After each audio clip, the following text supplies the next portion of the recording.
All right, Chemistry 3101. We left off here at section 15.3. This is an NMR spectrum shown in here in the bottom of the slide. This is a proton NMR spectrum. What do you see? You see that there's some numbers down here. We call those numbers, we call those chemical shifts. And we say that they are measured in or reported in parts per million. So parts per million, and I'll explain that in a little bit. And yeah, so what are some of the information? First thing is number of signals. In this spectrum, there's three signals. Okay. The first one would be this one. So this whole thing here, that would be a signal. Okay. This one here would be a signal. And then this one here would be a signal. So we get a total of three signals.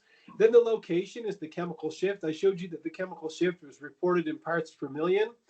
If you were to look at these three signals, I'd say the first one, so if you look at the chemical shift, always go by the center. So the center would be right here. So the center here, it's around, I don't know, we'll say it's around 1.2 parts per million for this signal. The next one, if the middle is somewhere around here, it's around 2.6 parts per million. And then this one, I'll just put around 2.6. And then this next one, the middle is somewhere around here. So it's around 7.2 parts per million. So those are the chemical shifts. Then it says the signal intensity. That's the area under the signal. Now, there's no way for us to measure the area under the signal. The area under the signal must be measured by computer. Okay, so the computer does the work for you, but what it literally means is the actual area under this. I don't even like the area under all of this. Okay, that's the area when it says, you know, the relative area. So if you shaded this, and again, this is way too small for people to do, but the computer can do it for you. Again, here would be all the area under here. You get the idea. But that's the signal intensity is the area under the curve. Sometimes we call this the integration. In fact, that's a more proper term is integration. And we'll look at that. And the last one is the signal shape or the splitting pattern. And what that means is how many lines you see in each signal. So you see that this whole signal here has kind of three lines, right? You've got 1, 2, and 3. We actually have a name for this. We call it a triplet. Okay. Whereas if you look at this signal here, you see it's got a total of 4 lines. 1, 2, 3, 4. We call that a quartet. And then if you look at the last signal down here at 7.2 parts per million, it's hard to even make any sense out of this. There's no symmetry in it or anything. We would just say that this is a multiplet, because you can't easily tell what's going on there. But that would be the signal shape. And that brings us to something called the N+1 rule. N+1 rule. And that is a very important rule in NMR spectroscopy. But let's unpack this idea of the number of signals. We're going to start there because there's a very important word in the number of signals portion here. It says each unique proton. Now, what makes a proton unique? A proton is unique when it's in a unique electronic environment. So let's take a look here. Number of signals. And we're going to look at 3 types of protons. We're going to talk about homotopic protons. We're going to talk about enantiotopic protons. Enantiotopic protons.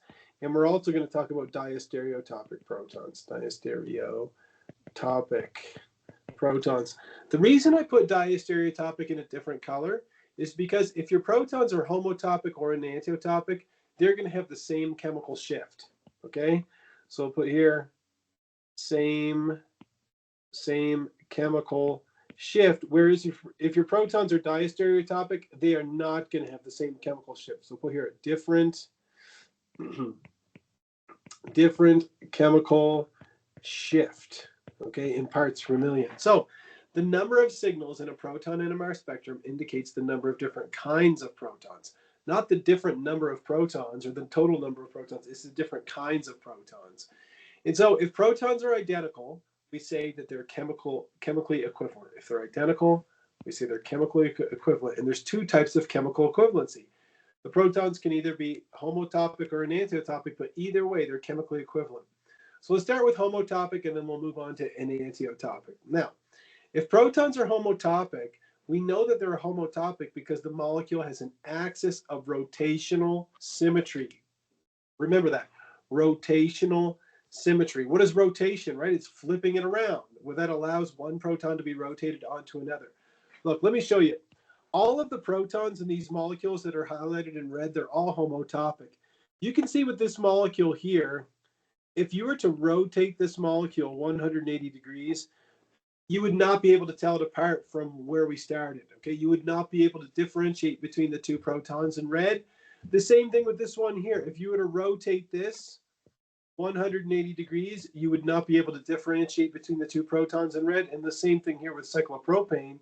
If you were to rotate this 180 degrees, right, rotational symmetry, you would not be able to distinguish between the two protons in red. We see that over here. If you have a difficulty detecting that axis of rotation, what you can do is you can do what's called the replacement test. All you do is just say, okay, what I'm going to do is I'm going to replace one of the protons. I'm unsure whether these two protons are homotopic or not. I'll replace one of them with a deuterium, and then I'll replace the other one with a deuterium. If you do that, and the two compounds that you get are the same compounds, you can see that these two compounds in the blue circle are identical, then the protons, by that definition, are homotopic. So I repeat, there's two ways to determine. Number one, if you have rotational symmetry, then the protons are going to be homotopic. But if you can't figure that out, if you're struggling to see that, you just do the replacement test and you replace the hydrogen with the deuterium. You can replace it with a rubber chicken. It doesn't matter, okay? If the two compounds that you get are identical, the two protons are homotopic. That means they have the same chemical shift. So again, homotopic means the protons will have the same chemical shift. And if they have the same chemical shift, it means they resonate at the same frequency. All right? The next one is enantiotopic protons. In here, we don't have an axis of rotational symmetry, right? If you were to rotate this molecule 180 degrees, please don't make me draw it, but what you'd end up with is you'd have these two protons here, but now you would have the chlorine over here, and you'd have the fluorine in the back. So you clearly see that you've done something, and the same thing here. If you tried to rotate this 180 degrees, oh yeah, it's going to look completely different, isn't it? Right now, you would have your three-membered ring, okay, but you would have the methyl group over here, right? And then you'd have a proton here and a proton here. But you can clearly see that the methyl group has switched positions. So we don't have an axis of rotational symmetry. However, we do have a plane of reflectional symmetry. Plane of reflectional symmetry, which makes one proton the mirror image of the other. So what that means is this. It might be difficult to see it with this molecule, but let me try to sketch it for you. If you were to look down here, okay, if you were to look at this molecule with your eyeball going that way, what would you see? Okay, you would see the two protons, okay, like that. Now, which atom is smaller, a fluorine or a chlorine? The answer is a fluorine.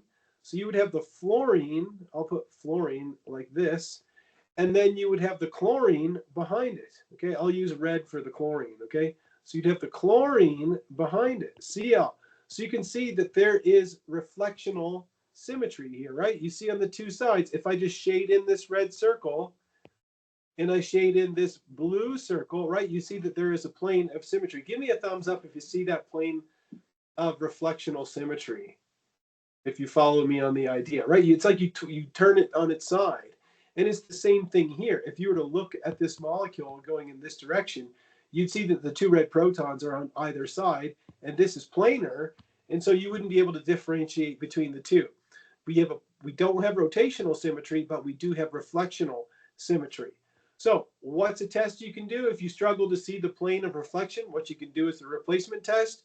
You replace each hydrogen with a deuterium, or you could replace it with a copy of The Wind in the Willows. It doesn't matter. If you end up with a pair of enantiomers, the two protons are enantiotopic, and when they're enantiotopic, what do we know? If they're enantiotopic, they have the same chemical shift. All right?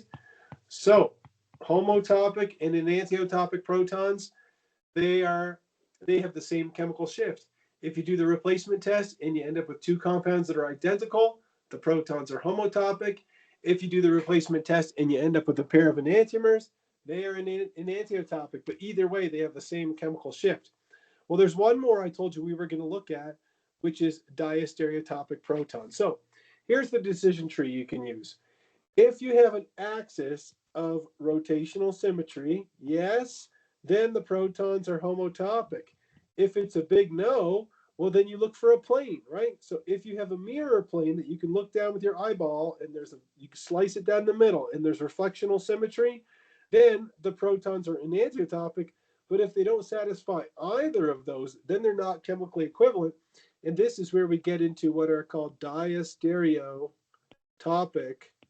protons. And I bet you can guess where we're going, that if you do the replacement test, you're going to end up with a pair of diastereomers. You're absolutely right. So we take a look at this molecule here. Okay, look at the two protons that are highlighted in green, those two red protons. Are they homotopic or are they enantiotopic? Well, you can clearly see that they're not homotopic, because if I rotate this 180 degrees, I get something different because my hydroxyl is going to be on the other side. There's no reflectional symmetry here, because if I try to look down the molecule this way, right, the hydroxyl's on one side, I've got a proton on the other. So there's no reflectional symmetry. If I do the replacement test, I end up with the same stereochemistry at this stereocenter, but I get different stereochemistry at the stereocenter in yellow. Therefore, I end up with a pair of diastereomers. Therefore, the two protons are not chemically equivalent. And so therefore, they are going to have what? Different chemical shifts. Chemical shifts. Now, I think something else that would be useful to do is just look at the proton. You know what? Let's go back to this structure here. If I circle this proton in blue, okay, I'll put no, that's not blue. If I put a blue circle around this proton, can everybody see that the relationship between this proton and the hydroxyl is different than the relationship between this proton and the hydroxyl? Right? The relationship is different. Give me a thumbs up if you see that. The proton in the blue circle is right next to the hydroxyl. The one with the red arrow is on the other side of the molecule. So these are in different electronic environments, right? These two protons are in different environments. If you want me to try to connect this concept, different environments, to the very beginning of the lecture, it's this. If they're in different electronic environments, that means that they're going to have different magnetic moments or different opposing magnetic fields. So that means they're both going to experience a different amount of B naught, right? One's going to have B naught, and I'll call the other one B naught prime. They're going to have different magnetic fields. Therefore, the energy gap that's going to cause this proton to resonate versus this proton is going to be different. And because of that, they're going to have different chemical shifts. Why? Because energy is directly related to frequency, which is directly related to B0.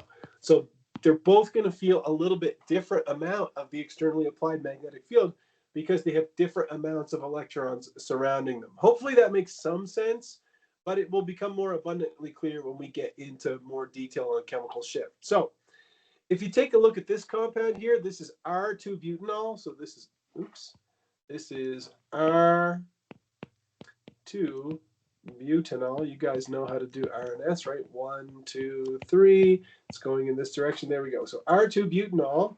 If I look at R2-butanol, you can see that these two protons that are shown here, they are not chemically equivalent, right? You can just see that this one here is on the same side as the hydroxyl, and this one here on the dash is on the opposite side. So clearly they're in different environments. However, if you do the replacement test, right, which takes a lot of time, but if you do that, you end up with what? So we'll replace one with the deuterium, and then we'll do the same thing again. So I'll just copy and paste this. So if I copy and paste it over here, what do you end up with? So I'll give these the old switcheroo.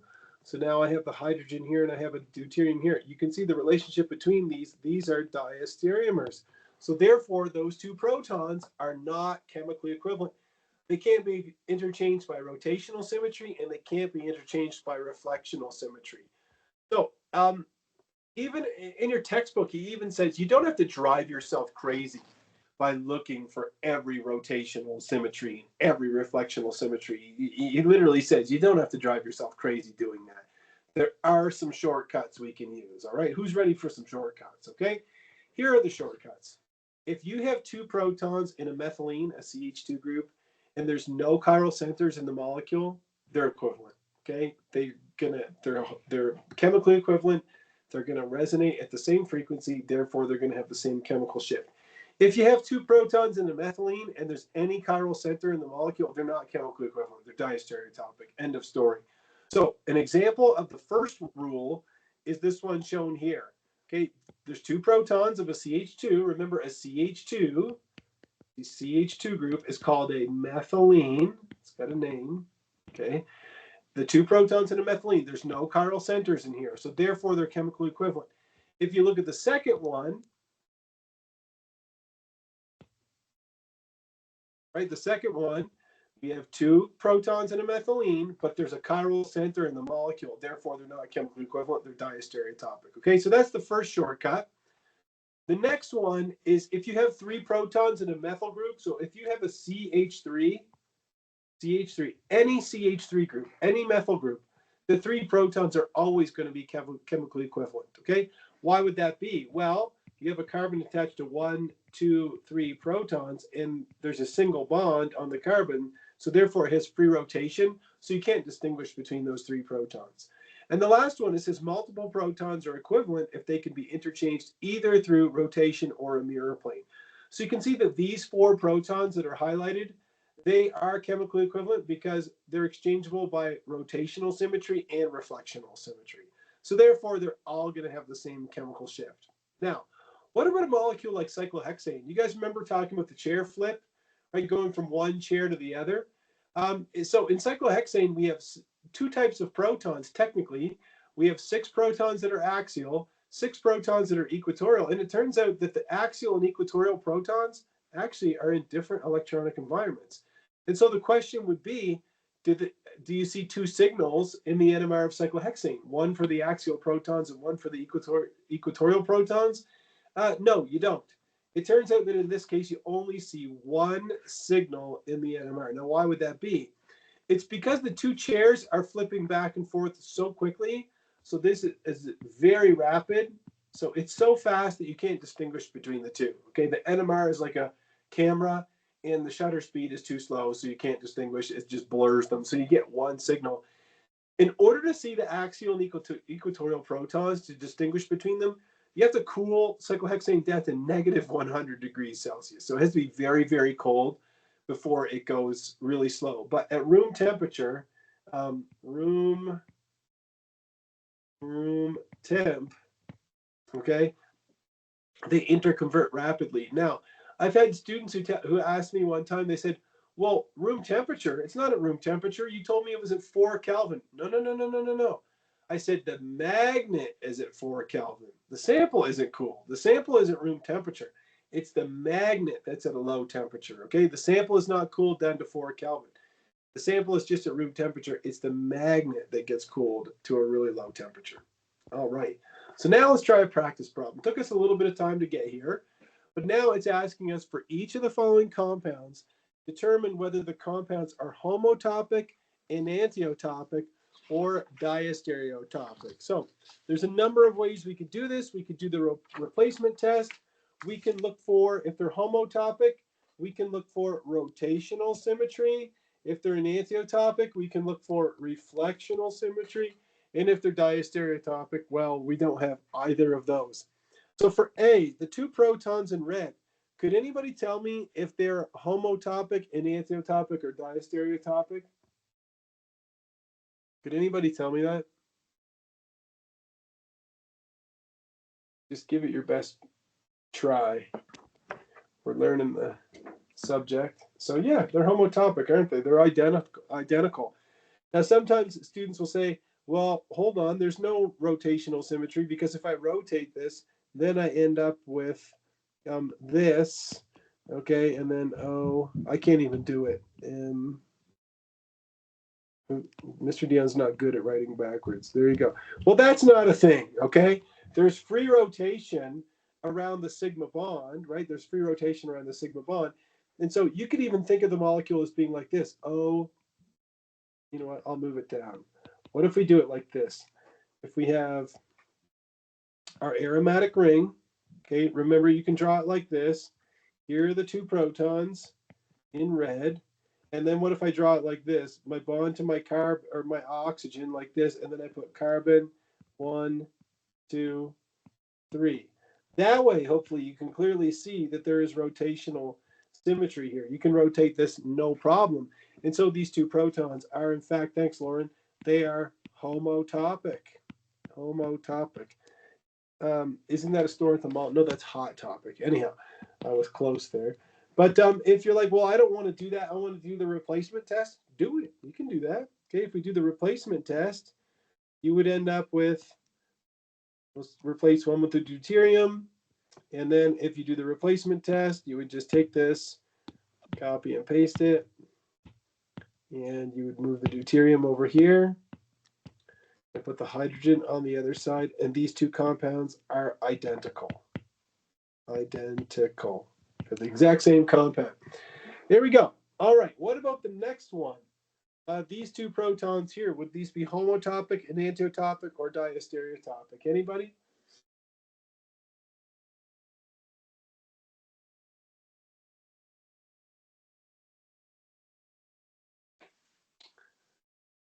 Do we have rotational symmetry in the molecule? Right? There's none. So there's no rotational symmetry.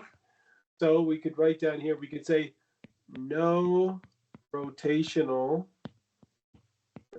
symmetry. There's no way we can rotate it and end up interchange. And we would, if we rotated it, we would see that the molecule is moved. But there is reflectional symmetry, right? If I look at the molecule down this way, I'm going to see, right? I'm going to see the same thing on both sides.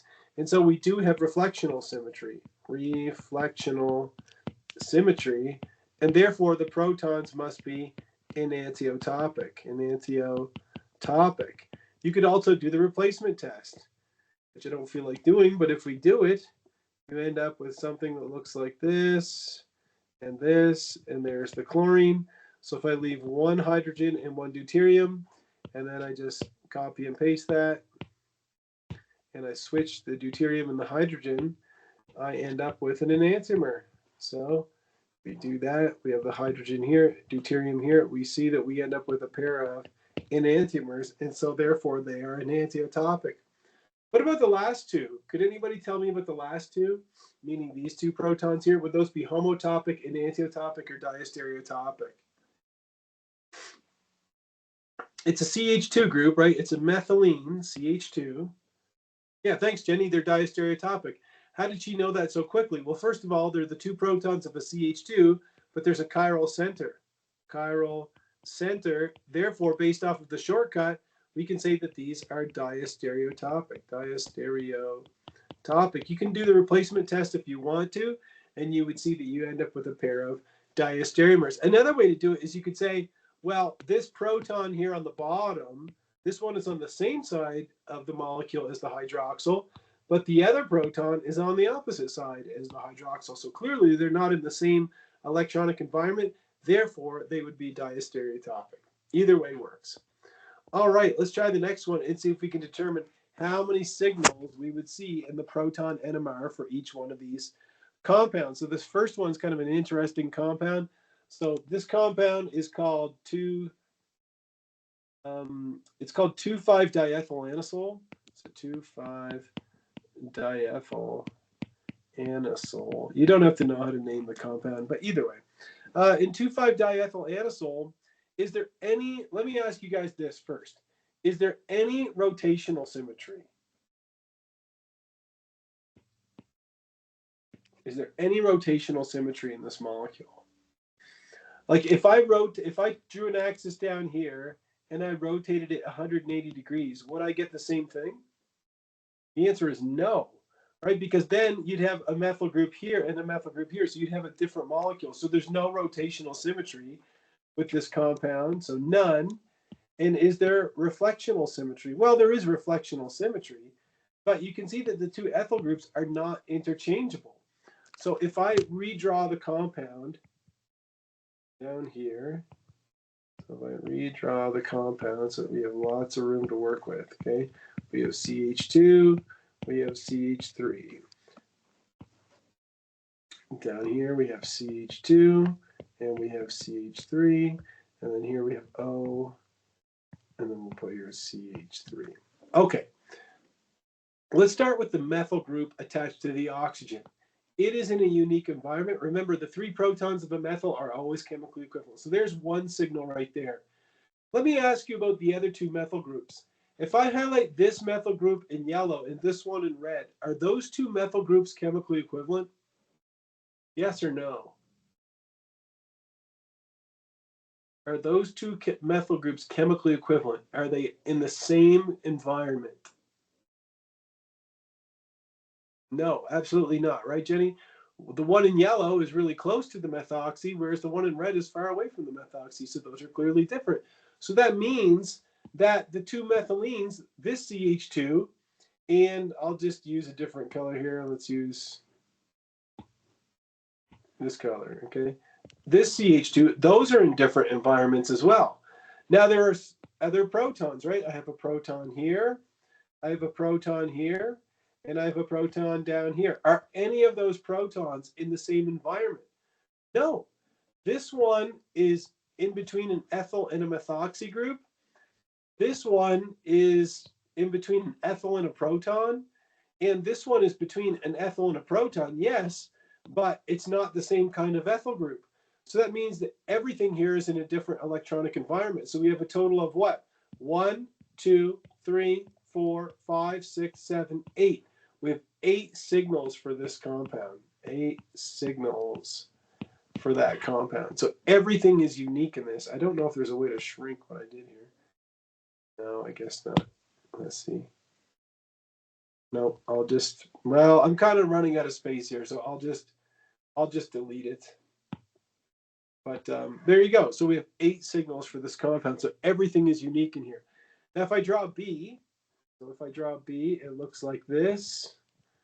So I have my methyl group here, and I have an oxygen, and then I have my CH3 group up here. The reason I'm drawing it this way is to show you that there is an axis of rotational symmetry, right? If I rotate this 180 degrees, I wouldn't be able to distinguish.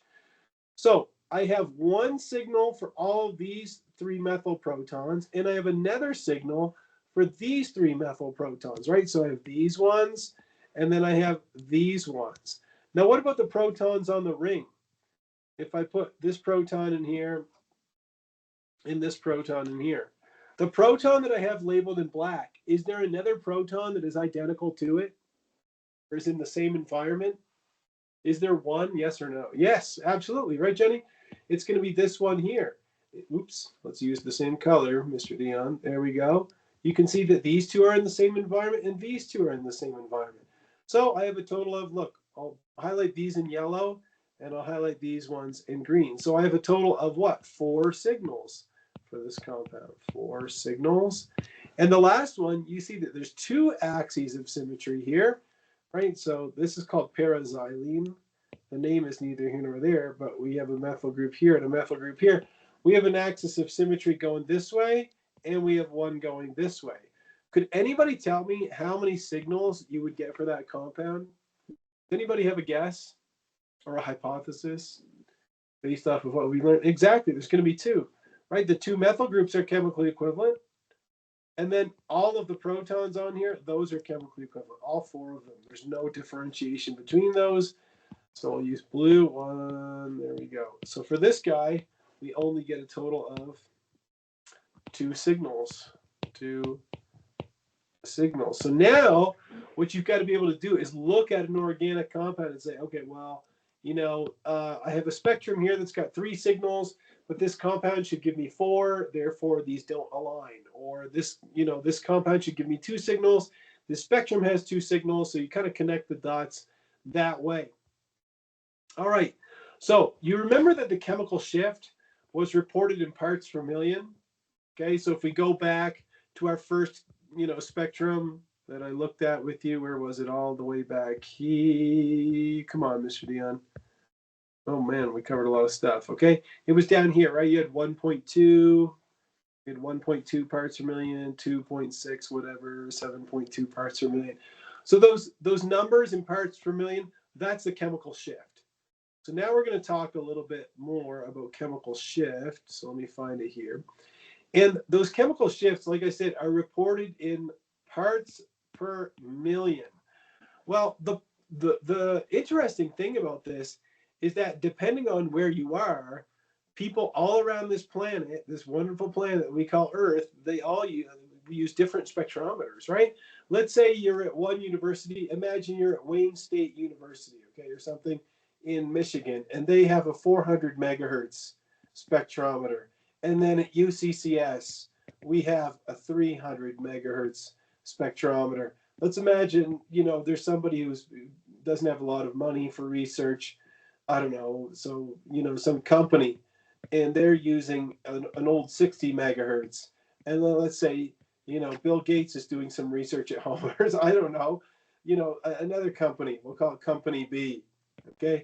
Let's say they have an 800 megahertz spectrometer. So that means that the resonating frequencies of protons that are identical in all these different spectrometers, they're all going to resonate at different frequencies. And then if you're like, okay, well, fine, I'll use my own spectrometer. It's good. Okay. No, because what's the point? One of the major points of science is to, to push the boundaries of science.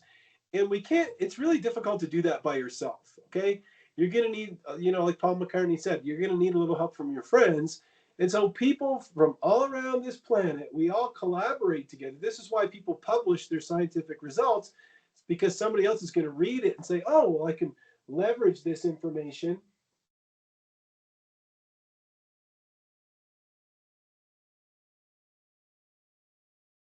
So people from all around the world have to be able to communicate with each other. And so if we are all reporting different chemical shifts, it's pretty useless. So what we have to do is find a way to standardize it. So here's what we do. Okay. Let's say you have a compound like benzene. Okay. So if, shh, quiet please. Let's say we have a compound like benzene. You guys know what the structure of benzene is by now. Okay, benzene only has one type of proton, so it's going to have one signal in the NMR spectrum. Okay, that's it. One little signal. So let's say you're at UCCS and you use our 300 megahertz spectrometer and you run the spectrum on benzene. It turns out that those protons resonate with a frequency of 2,181 hertz. What we do so that we can compare our results with other scientists is we divide it by the operating frequency of the spectrometer, which is 300 megahertz or 300 times 10 to the power of 6 hertz. And then we end up with this number, which is 7.27 times 10 to the negative 6. Well, you know that 10 to the power of 6 is a million. And so we just say 7.27 parts per million, okay, per million. So if you're wondering now, what is this measured in reference to? Well, the standard that we use across the world, okay, is this compound here. This is called TMS or tetramethyl silane. Okay, it is the standard, and we measure all the resonating frequencies of any proton. It's always calculated as a comparison to TMS. Okay, so we give TMS a chemical shift of 0 parts per million, and then we base everything off of that. And if you're wondering, like, really everybody does it? Yep, everybody does it. That's how we do it. Okay, so let's imagine you're at that company, that first company that doesn't have an expensive spectrometer. They only have a 60 megahertz. Well, if you run a proton NMR on benzene, now your resonating frequency is 436. That's not the same as 2,181 hertz, is it? It's two different frequencies, but you divide by the operating frequency and you get the same number as before. So you end up with 7.27 parts per million. So what's the answer? The answer is when we report our chemical shift, we don't report it in hertz. We divide the hertz by the operating frequency of the spectrometer in hertz. Hertz and hertz cancel out. So we get a unitless number, but we say it's parts per million. So that way, the scientific community, is that a beautiful thing or what? We can all communicate with each other. We can share our data. And yeah, it works really beautifully. So that's why we report chemical shifts as parts per million. There you go. And if you're wondering, well, what kind of numbers do we get for our protons? Anything that we're going to look at in this class is going to come out between 0 and 12 parts per million. So the bottom of our spectrum is going to be 0 parts per million, and it's going to go all the way up to 12 parts per million. Hold on.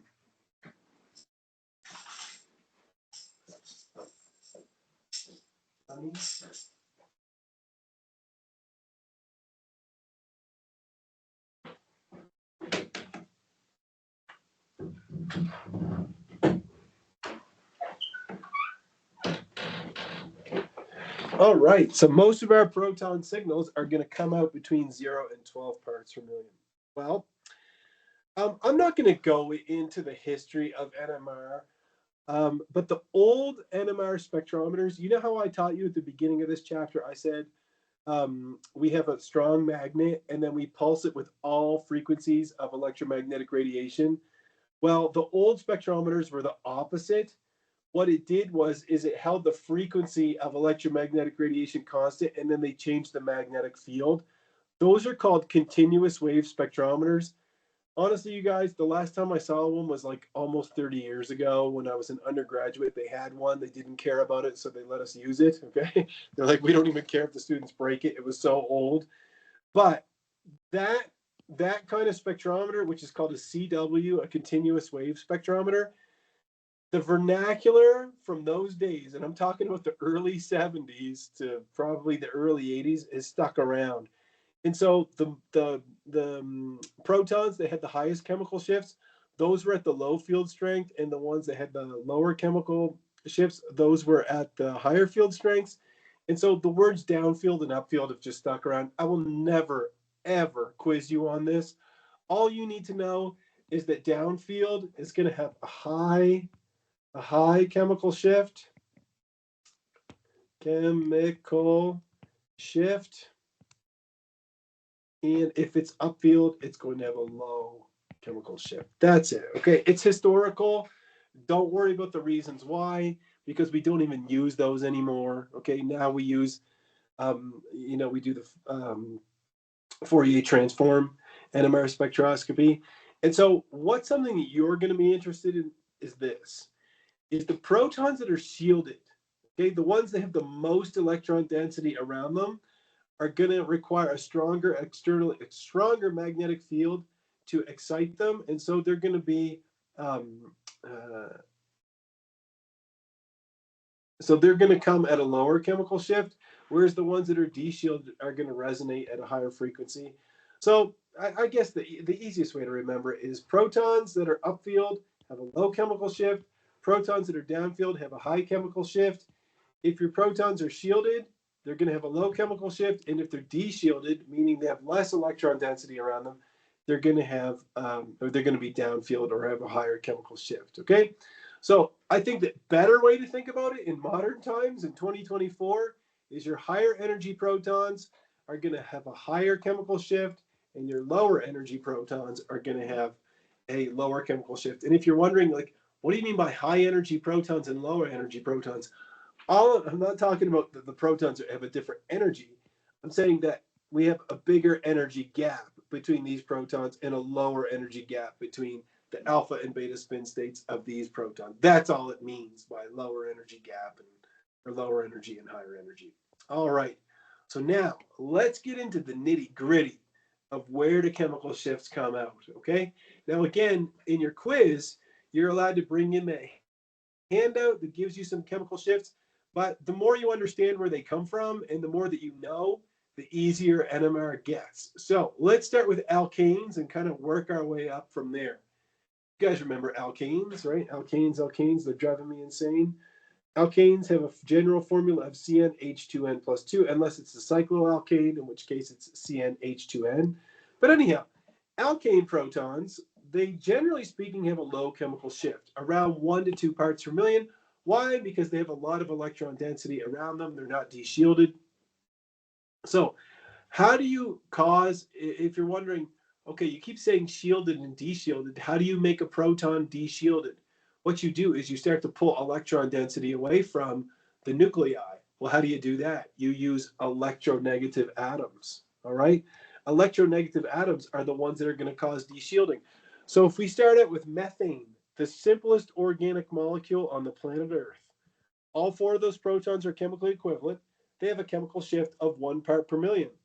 What happens if you replace one of those hydrogens with an iodine? Well, iodine is more electron withdrawing than hydrogen, and you see that it causes a de-shielding effect, right? If it's surrounded by less electron density, that means that these protons are going to feel more of B naught, so they're going to have a higher energy gap, and they're going to resonate at a higher frequency, and so we get a higher chemical shift. So you could really add to what I kept telling you before. You could say the energy is directly proportional to frequency, which is proportional to the magnetic field, which is proportional to, jeepers, the chemical shift.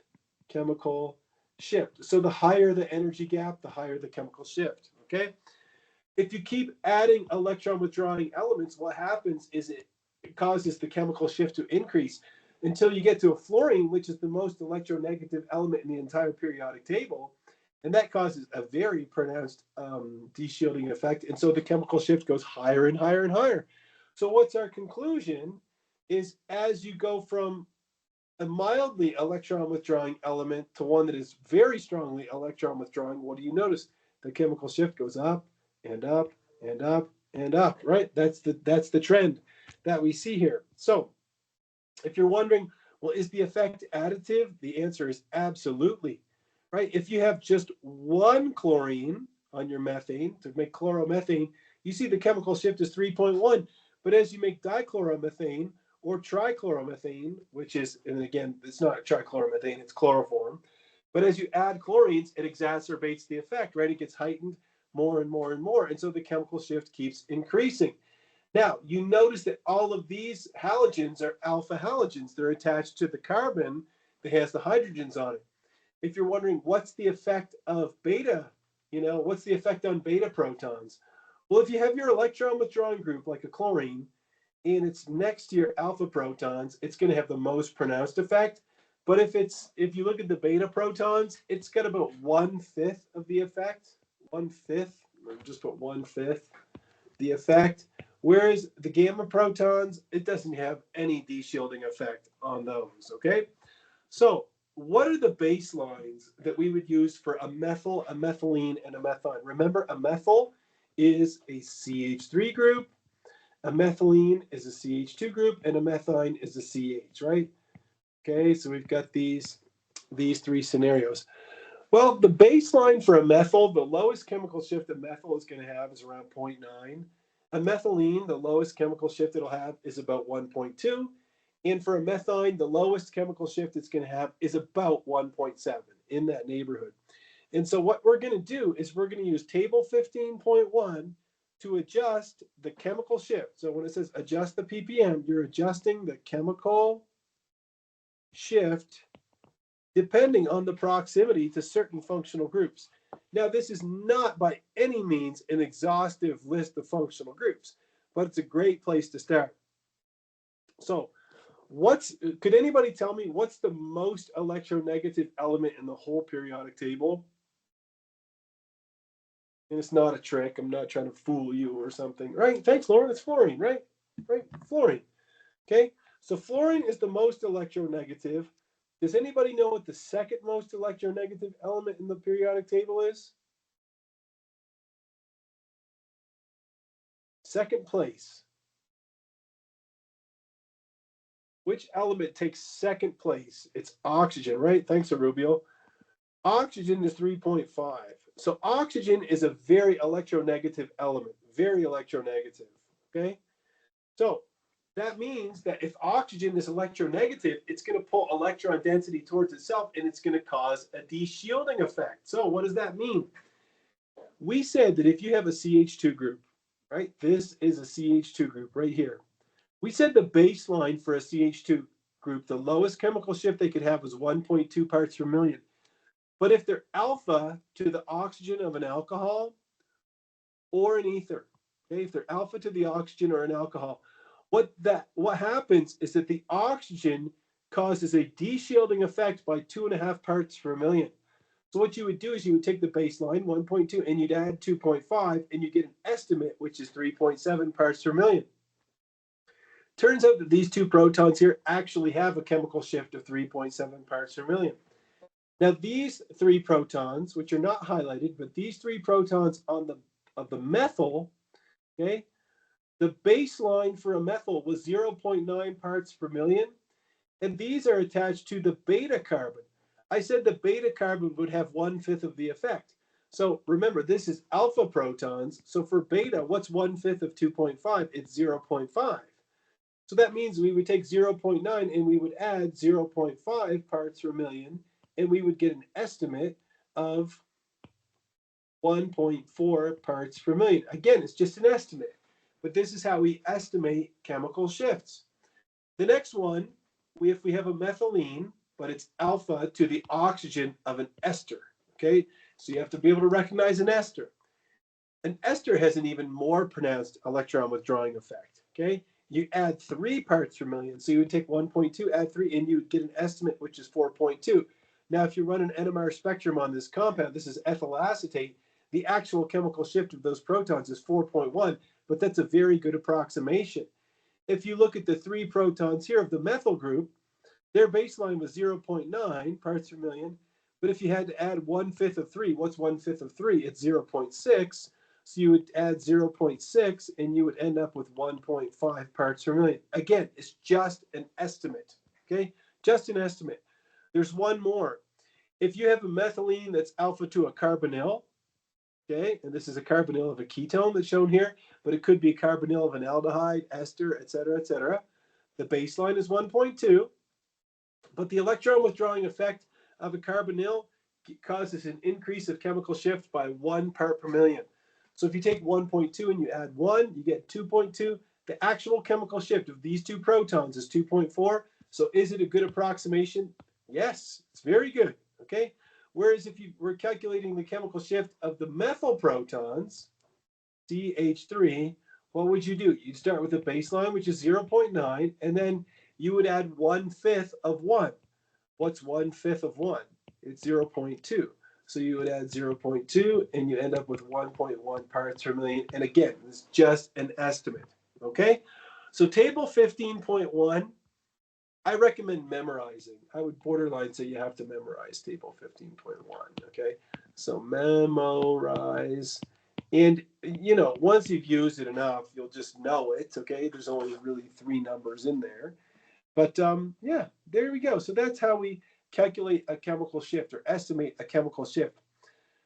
Now, besides things like ketones, esters, alcohols, ethers, what's another functional group that we see a lot of? And the answer is aromatic rings, okay? We see a lot of aromatic rings. And I think I can't remember if I showed you or not, but in aromatic rings, like a benzene ring, number one, you can draw the electrons like this, like a circle. Give me a thumbs up if you've seen this before. Instead of drawing it as 3 double bonds, you just draw it as a circle inside the ring. There's nothing wrong with drawing it that way, okay? Well, if you look at the structure of drugs, if you start looking up the structure of like Prozac and, antidepressants or, anti-HIV compounds, whatever it is, doesn't matter, okay? You'll see a lot of aromatic rings in a lot of medicines. And so we have to understand the NMR of an aromatic ring. And if you remember a few slides ago, we said, okay, well, if you have benzene, the chemical shift of the proton of benzene, what was it? 7.27 parts per million. Remember that when we looked at it for a few minutes there? Well, what's cool about benzene is there's some interesting crap going on or stuff going on with benzene. Is that when you have an externally applied magnetic field and you subject benzene to that magnetic field, it causes the electrons in the ring, okay? It causes the pi electrons to go around, okay? So they start moving around and they create they create a magnetic field that opposes the externally applied magnetic field inside the ring, right? You see that inside the ring, it's going against it. But on the outside, check this out. On the outside of the ring, it's going with it. So that means that the protons, which are on the outside of the ring, they experience B naught, right? They experience that plus the magnetic field created by the ring. So that's the diamagnetic anisotropy, right? So that means that they have this huge magnetic field on them. And remember that delta E, now that I got excited, it was like, forget you, Mr. Dion. Okay. I said that delta E was directly proportional to the magnetic field. So if they have a huge magnetic field, that means they have a huge energy gap, which means they have a high chemical shift. So that is why the protons on an aromatic ring have such a high chemical shift of around 7. So diamagnetic anisotropy, what it means is that different parts of the molecule have different magnetic fields being experienced, right? On the outside of the ring, it has a huge magnetic field, whereas on the inside, it has a lower magnetic field because that induced magnetic field opposes the externally applied magnetic field. So if you have a compound like this one here, this is called ethylbenzene. Ethylbenzene. Okay, you see the aromatic protons have a chemical shift of around 7.27, like we said before. Then you have the CH2 group here. And we said that the baseline of a methylene was what? 1.2 parts per million. Well, I'll just tell you that this is the CH2 group here. And it has, it's resonating at what? It looks like around 2.6 parts per million. That's a lot higher than 1.2. So what's causing that? It's the diamagnetic anisotropy that's causing the methylene to have a higher chemical shift than you would expect, right? Because of that magnetic field outside of the ring, right? If you have CH2, CH3, these two protons are going to be caught up in that field as well. All right. So there you go. Now, if you have a compound like 14-annuline, and if you're like, what the heck is that thing? Okay. It's just a big aromatic compound is all it is.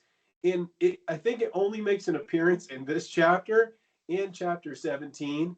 And it's really put in here for just instructional purposes. Okay.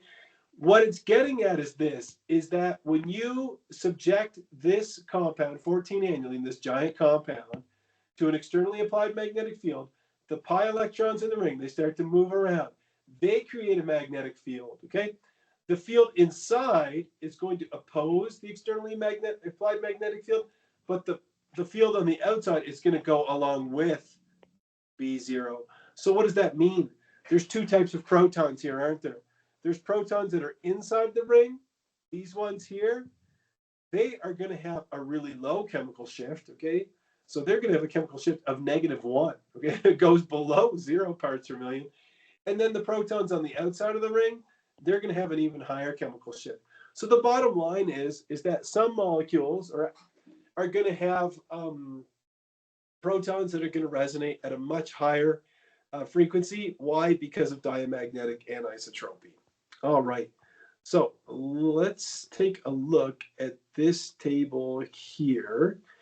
And this is kind of like what you're allowed to bring into your exam. So if I go back here, so if you go back to what we looked at before I started the presentation, okay? Into your quiz, sorry, not your exam, but into your quiz, you're allowed to bring this table. And this table is kind of like an abridged version of table 15.2 in the textbook. I'll prove it to you. So let's go. Oops, didn't mean to do that. Come on. Oops. All right. Hello. Son of a gun. Well, it's just not going to be easy, is it? There we go. So if we go down here to the table, where is it here? Okay. This is like what you're allowed to bring into the quiz is like an abridged version of this table. So we've already covered these chemical shifts here. Methyl, methylene, and methine, 0.9, 1.2, and 1.7 respectively. If you have an allylic proton, so if you have carbon of a double bond, then you go one carbon away and a hydrogen is attached to that, it's called allylic. That's around 2. If you have a hydrogen that's attached to an sp hybridized carbon, so we call that an alkynyl proton, it's got a chemical shift of around 2.5. Aromatic methyls, around 2.5.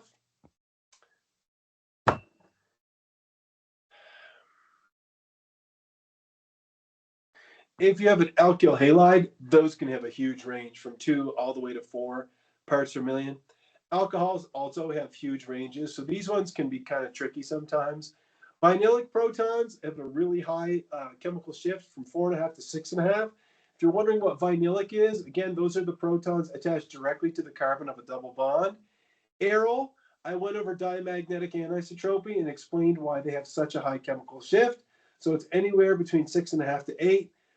Two giveaways. One would be an aldehyde has a chemical shift of 10, and a carboxylic acid proton has a chemical shift of around 12. And again, you're bringing in sort of an abridged version of this table into your quiz. But again, I would try to familiarize yourself with this. All right. So what we would do is we would use tables 15.1 and 15.2 to try to come up with a chemical shift for this proton, which is unique, these two methylene protons, which are chemically equivalent, this proton, which is unique, this proton, come on, this proton, which is unique, this methylene, which is unique, this methylene, which is unique, and then the last one would be this one here. All right. So in this compound, we have a total of 1, 2, 3, 4, 5, 6, 7 types of protons. So therefore, 7 signals. And we would want to determine the chemical shift of each one of these, right? To give you an example, we'd start with the aldehyde proton, and the table told us aldehyde protons are around 10. So we would just say for that one, we'd say around 10 parts per million, right? The next compound, you can see that these two protons, meaning this one and this one, these two protons are not chemically equivalent. If you do the replacement test with these, you'd end up with a pair of diastereomers, so those are all unique. Then we have the methyl group. Then we have this methylene. And then we have this methine over here. So for this compound, we have a total of, 6 signals, because I keep forgetting this one here. So we have a total of 6 signals. All right. So what we're going to do is we're going to take a break, and then we're going to come back, and we're going to see if we can determine the chemical shifts of each one of these protons.